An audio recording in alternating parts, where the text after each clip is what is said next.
at your weather-wise forecast.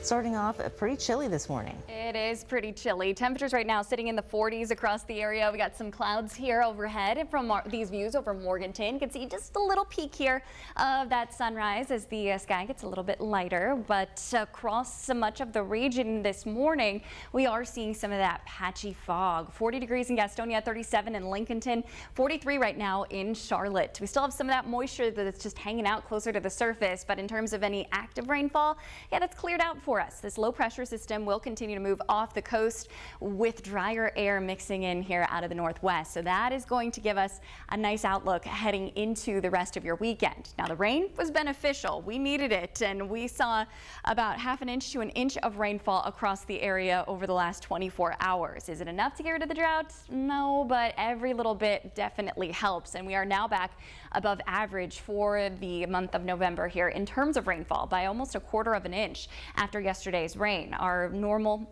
rainfall here at this time is about 1.5 inches. We're up to almost 1.75 inches. Now that is included here for that seasonal outlook with the little bit of rain that we saw last month, about 0.2 of an inch. That means that we are still a few inches below average for the fall in general, and really across the continental U.S. we have this significant drought that's taking shape here, especially for the East Coast, where we're starting to see more wildfires break out across parts of the Northeast.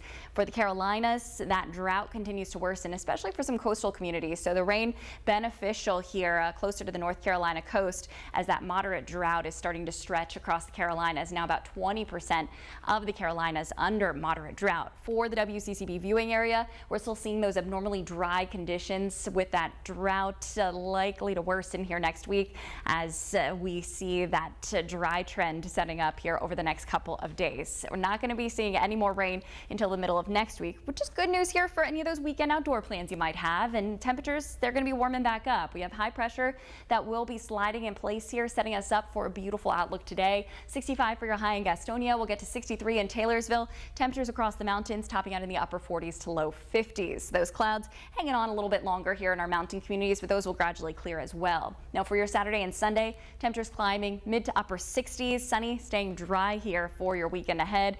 For our mountain communities, we're even going to see those temperatures jump up into the 60s, mid 60s by Sunday afternoon as those temperatures build. Well above average highs going into the early part of the next week, but our next big disturbance here will be bringing more wet weather across the region. Tuesday night into Wednesday, we'll see more of that soaking rain stretch across the area. And as we look ahead to the second half of our next week, we're going to see a big drop in temperatures with those temps tumbling here heading into the next weekend. So if you're not a fan of the warmer temperatures here in this 70s this late in November, not to worry. We got that chill coming back into the forecast shortly. That's your latest weather-wise 7-day. Back to you.